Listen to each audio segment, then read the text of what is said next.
Bab 5. Alasan hapusnya kewenangan menuntut dan menjalankan pidana. Alasan hapusnya kewenangan menuntut, yang pertama, tidak adanya pengaduan pada delik aduan atau kelah delik. Dalam buku 1 KUHP tidak ada pengaturan khusus tentang delik aduan, melainkan diatur dalam buku 2 KUHP tentang kejahatan, sedangkan dalam buku 3 tidak dikenal adanya delik aduan. Macam-macam delik aduan. Yang pertama, ada delik aduan mutlak atau absolut, suatu delik atau tindak pidana yang karena sifatnya sendiri dari kejahatan, maka hanya dengan pengaduanlah baru dapat dituntut keistimewaan atau kekhususan delik aduan absolut. Dalam delik aduan absolut, yang diadukan adalah peristiwa hukumnya. Dalam delik aduan absolut, pengaduannya tidak dapat dipisah-pisahkan atau on split bar. Artinya, dengan adanya pengaduan berarti berlaku untuk semua pelaku kejahatan, walaupun tidak disebutkan satu persatu. Oleh karena itu, dalam delik aduan yang absolut, pengaduan mutlak harus ada, sebab tanpa pengaduan pelaku dapat peserta lainnya tidak dapat dituntut. Yang kedua, delik aduan relatif. Delik aduan yang tidak bergantung pada sifat kejahatan, melainkan pada hubungan antara si pelaku dengan kejahatan itu atau pembantunya dan orang yang dikenai kejahatan itu. Yang pertama, dalam delik aduan relatif, yang diadukan adalah orang yang disangka telah melakukan tindak pidana. Yang kedua adalah dalam delik aduan relatif, pengaduannya dapat dipisahkan atau split bar. Artinya pelaku atau peserta kejahatan tidak dapat dituntut apabila tidak disebutkan. Jadi yang disebutkan saja yang menjadi pelaku tindak pidana. Tenggang waktu pengaduan, yaitu sejak saat orang yang berhak mengadu mengetahui adanya kejahatan. Hal ini berlaku baik untuk delik aduan absolut maupun delik aduan relatif. Adapun daluarsa pengaduan adalah setelah 6 bulan apabila korban bertempat tinggal di Indonesia dan 9 bulan apabila bertempat tinggal di luar Indonesia sesuai pasal 74 KUHP. Menarik kembali pengaduan, yaitu berdasarkan pasal 75 KUHP, penarikan dapat dicabut 3 bulan setelah pengaduan diajukan. Tetapi jika yang berhak mengadu meninggal, maka pengaduan tidak dapat dicabut kembali. Tetapi khusus untuk delik aduan absolut, penarikan pengaduan tidak terikat waktu 3 bulan, melainkan selama waktu pemeriksaan dalam sidang pengadilan. Ne bis idem. Pasal 76 KUHP diatur dalam pasal 76 KUHP istilahnya nemo debat vis vexari, yang berarti tidak atau jangan dua kali yang sama. Dasar atau rasio dari asas ini adalah untuk menjaga martabat atau wibawa pengadilan, untuk kepastian hukum bagi terdakwa yang telah mendapatkan keputusan hakim. Syarat-syarat ne bis idem: yang pertama, ada putusan hakim yang mempunyai kekuatan hukum tetap. Yang kedua, putusan yang dijatuhkan berlaku untuk orang yang sama. Perbuatan yang dituntut kedua kali adalah sama dengan yang diatur dalam pasal 76 KUHP, istilah ne bis in idem atau nemo debat vis vexari, yang berarti tidak atau jangan dua kali yang sama. Dasar atau rasio dari asas ini adalah untuk menjaga martabat atau wibawa pengadilan, untuk kepastian hukum bagi terdakwa yang telah mendapat keputusan hakim. Syarat-syarat ne bis idem: yang pertama, ada putusan hakim yang mempunyai kekuatan hukum tetap. Yang kedua, putusan yang dijatuhkan berlaku untuk orang yang sama. Yang ketiga adalah perbuatan yang dituntut kedua kali adalah sama dengan yang pernah diputus. Matinya terdakwa menurut pasal 77 KUHP, yaitu kewenangan menuntut pidana menjadi hapus dengan matinya terdakwa. Hal ini didasarkan karena subjek hukum pidana hanyalah orang, sehingga yang dapat mempertanggungjawabkan suatu perbuatan yang berupa tindak pidana hanyalah pelaku tindak pidana tersebut. Daluarsa, yaitu pasal 78 KUHP, alasan diberlakukannya daluarsa adalah karena sangat mempengaruhi daya berlakunya penuntutan, sehingga yang pertama memperlemah ingatan terhadap gangguan atas ketertiban yang telah dilakukan. Dengan demikian, mengurangi pula kegunaan dari penuntutan atau pemidanaan.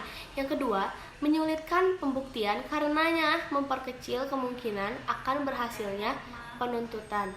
Jadi, maksud dari daluarsa atau tenggang waktu ini adalah untuk memberikan kepastian dan ketertiban hukum, terutama untuk penuntut umum dan terdakwa, terlebih-lebih untuk terdakwa.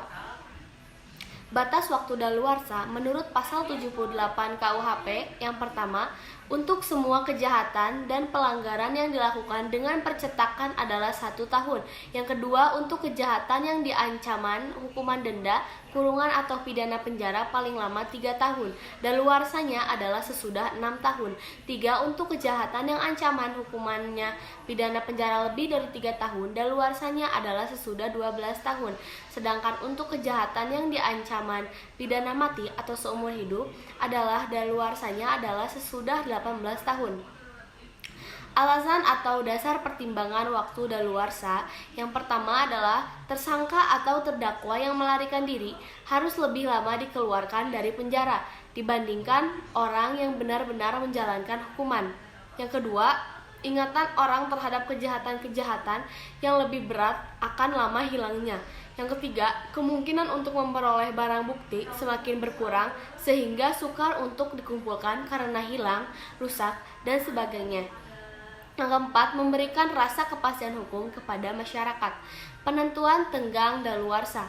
Menurut pasal 79 KUHP dihitung pada hari sesudah perbuatan dilakukan, kecuali untuk kejahatan pemalsuan surat atau uang dihitung esok harinya sejak kejahatan diketahui. Rasionya adalah untuk menghindari orang yang cerdik pandai akan menggunakan surat setelah batas akhir daluarsa. Perampasan kemerdekaan, batas daluarsanya adalah dihitung mulai dari berikutnya setelah orang yang dirampas kemerdekaannya dibebaskan atau dimerdekakan atau matinya orang terhadap kejahatan itu dilakukan.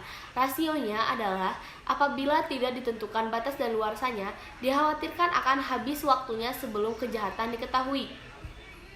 Yang ketiga, ada pelanggaran terhadap pencatatan sipil dihitung sejak saat daftar pernyataan dilakukan. Penangguhan dan penghentian daluarsa.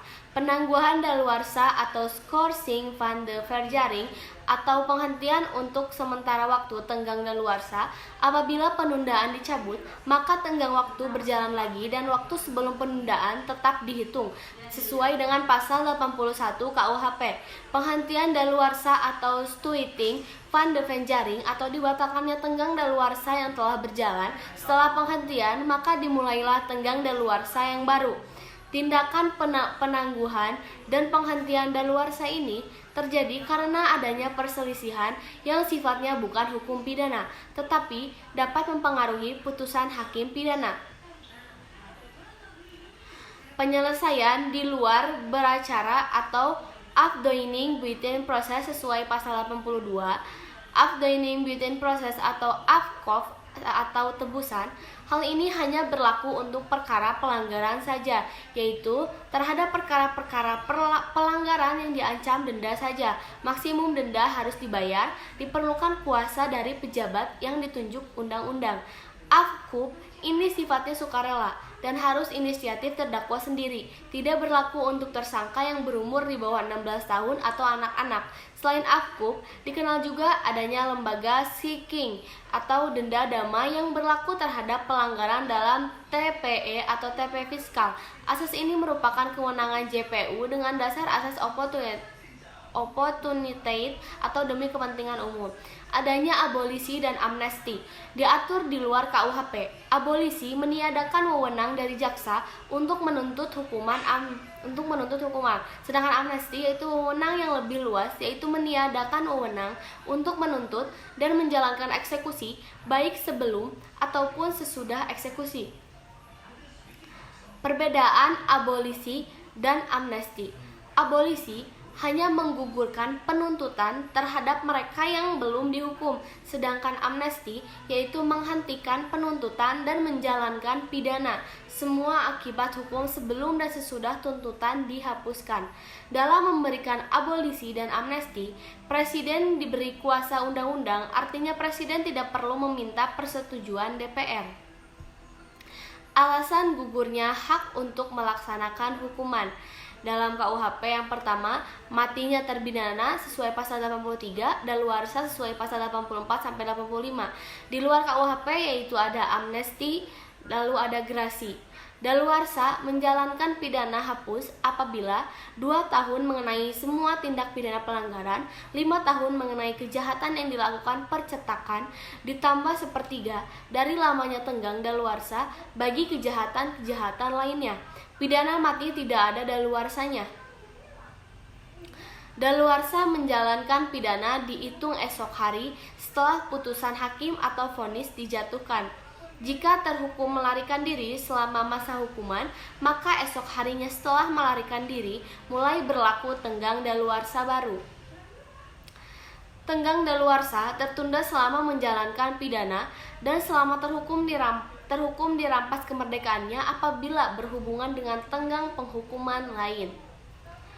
Grasi atau gratia atau gratie adalah tindakan pengampunan dari raja atau presiden yang merupakan kemurahan hati raja atau presiden yang berkuasa sehingga terhukum dapat menerima atau menolak grasi. Dewasa ini, grasi berfungsi sebagai koreksi atas keputusan pengadilan untuk mencegah timbulnya ketidakadilan atas tindakan hukum. Grasi diatur dalam Undang-Undang Republik Indonesia Nomor 5 Tahun 2010 tentang perubahan atas Undang-Undang Nomor 22 Tahun 2002 tentang grasi.